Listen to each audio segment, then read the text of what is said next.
February 27, 2026, 5 p.m. Eastern Time. Oman's foreign minister walked up to a microphone and said 7 words that should have stopped a war. A breakthrough has been reached. Iran has agreed.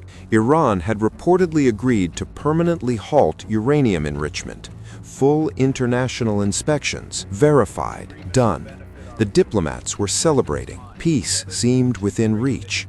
12 hours later, the bombs started falling. Most news coverage starts this story on February 28th. That's a mistake, because to truly understand what just happened, you have to go back 8 months, June 22, 2025. American B-2 bombers and Israeli jets flew into Iranian airspace for the first time. In what became known as Operation Midnight Hammer, they struck Iran's key nuclear facilities. The White House said the program was, and I'm quoting President Trump directly, totally obliterated. But here's what wasn't said publicly.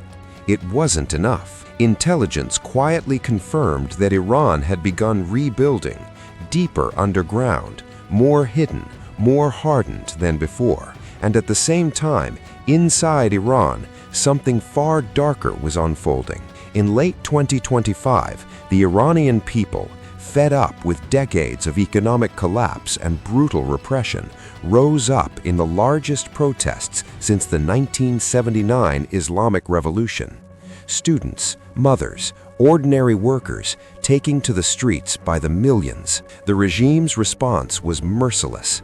Estimates of civilians killed in the crackdown range from 3,000 to over 30,000. Their own government gunned them down in the streets. On January 13, 2026, President Trump looked directly into the camera and told the Iranian people, "Help is on the way." Those 4 words meant very different things to very different people. You don't assemble the force America put together in secret. By late January 2026, the Persian Gulf and Eastern Mediterranean looked like a naval history exhibit, except everything was armed and actively moving. The USS Abraham Lincoln Carrier Strike Group was positioned in the North Arabian Sea. The USS Gerald Ford, one of the most powerful warships ever built, was in the Eastern Mediterranean. Between both groups, 14 guided missile destroyers patrolled the waters, armed with missiles designed specifically to intercept ballistic threats. At Udeid Airbase in southern Israel, F-22 Raptors, America's most advanced fighter jet, had been secretly forward deployed, their strike distance to Tehran cut dramatically. Everyone in Tehran could see what was coming. And yet, Iran chose to keep talking. February 6th, first round of nuclear negotiations. Location, Muscat, Oman. Not Geneva, as some early reports claimed, but Oman. Quiet, diplomatic, away from the cameras. February 25th, Iran's own foreign minister publicly called a peace deal within reach. February 27th, morning. Oman announces a breakthrough. Iran has agreed to stop uranium enrichment. And then, at 3:38 p.m. Eastern Time on that same day, inside the White House Situation Room, the final order was given. Operation Epic Fury is approved. Here's what you need to understand about that moment. The bombs were already programmed. The pilots were already briefed. The B-2 bombers were already in the air, having departed Whiteman Air Force Base in Missouri hours earlier on one of the longest combat missions in American military history. The deal on the table didn't stop them. February 28, 2026. Shortly after sunrise, Tehran, Iran. People were waking up, making tea, opening shops, walking their children to school. Then the sky started to shake. CENTCOM described what it had assembled as, and these are their words, the largest regional concentration of American military firepower in a generation. The first wave had one objective: blind Iran completely. Cyber operations had reportedly degraded Iranian radar and communications days, possibly weeks before the first bomb fell. Electronic warfare aircraft jammed whatever signals remained. Then, precision munitions struck Iran's entire air defense network simultaneously across the width of the country. In minutes, Iran's ability to see what was coming was gone. Then came something that almost no major outlet has reported, and it is frankly extraordinary. CENTCOM's Task Force Scorpion strike deployed thousands of one-way attack drones against Iranian targets. But these weren't standard American drones. These were modeled directly after Iran's own Shahed 136 kamikaze drones, the same design Iran had been using against American forces for years. America took Iran's own weapon, built a cheaper, better version of it, and sent thousands of them back. CENTCOM actually posted on social media, low-cost drones modeled after Iran's Shahed drones are now delivering American-made retribution. Sit with that for a second. Then came the third and most consequential wave. Strikes targeting Tehran's leadership house, the fortified compound of Supreme Leader Ayatollah Khamenei, age 86, in power for 36 years. Israel handled this strike directly, pairing precision munitions with the drone swarm to overwhelm any remaining defenses.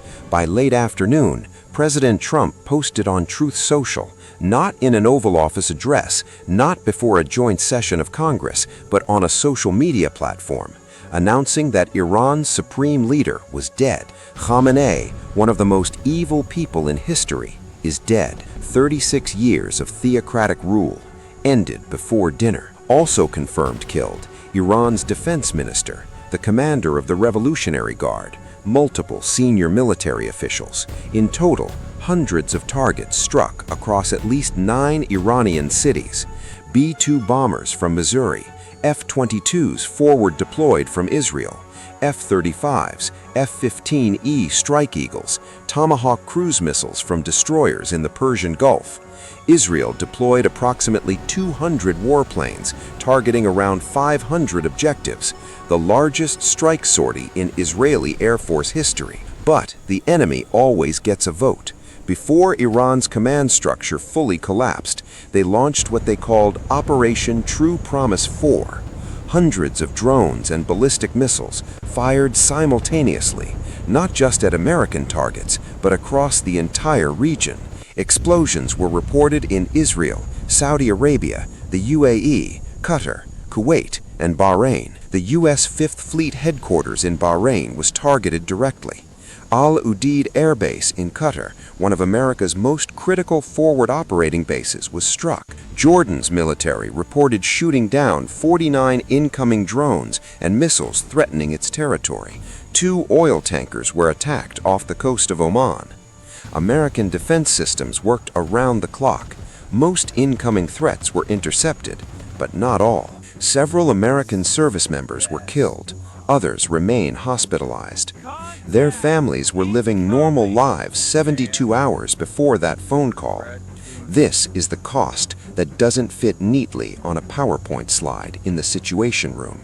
I want to stop the action here for a moment, because there are verified facts in this story that are getting buried, and you deserve to know all of them. In the city of Minab, Iran, a girls' elementary school was struck during the operation.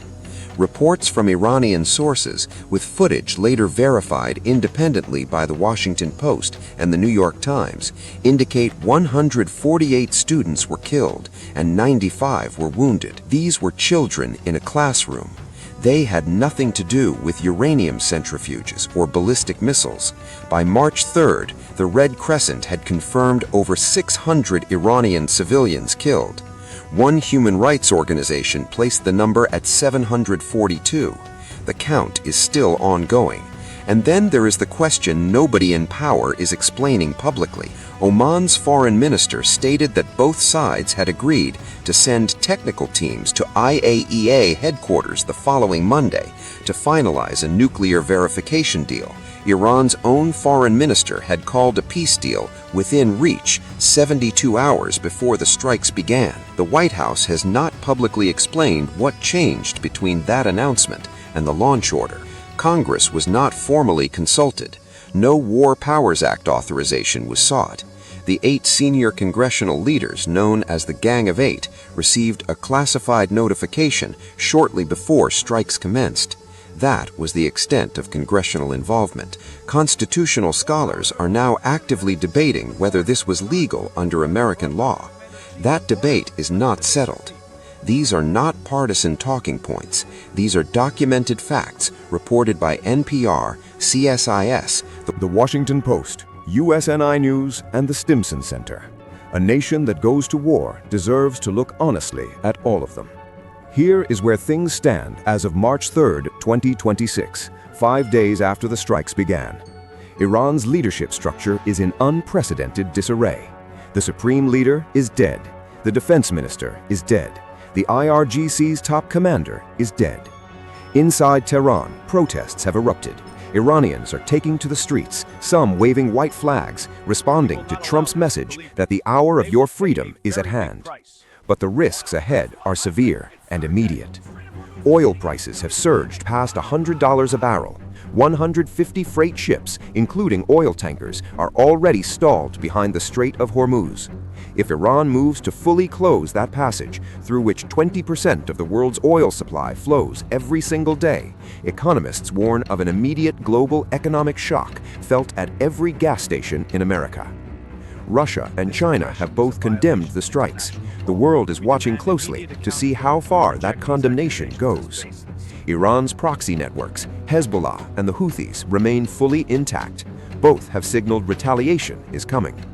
And here is the central strategic question that even strong supporters of this operation are quietly asking in Washington right now. Air power has never successfully governed the morning after. Not in Serbia, not in Libya, not in Iraq. Bombs can destroy a government in a day. They have never yet built a stable one. What is the plan? In June 2025, America struck Iran and called the nuclear program obliterated. 8 months later, America was back, bigger, harder, more final. Operation Epic Fury destroyed Iran's air defenses, killed its supreme leader, and struck hundreds of targets in a single day. By every tactical measure, it stands as one of the most sophisticated air campaigns in American military history. It also began with a peace deal reportedly on the table, without a formal address to the nation, without an act of Congress, and with a civilian death toll that is still being counted. History will judge this moment, but history needs all the facts to do that, not just the ones that make one side feel good. 6 American families are mourning right now.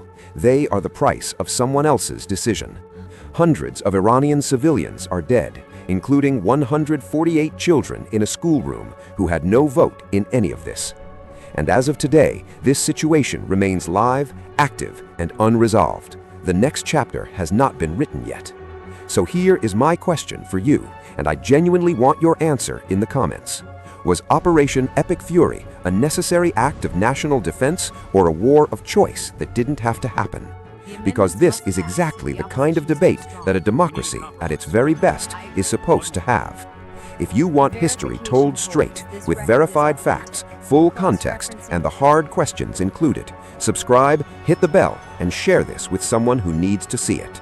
Because in a moment like this, the most dangerous thing isn't the missiles.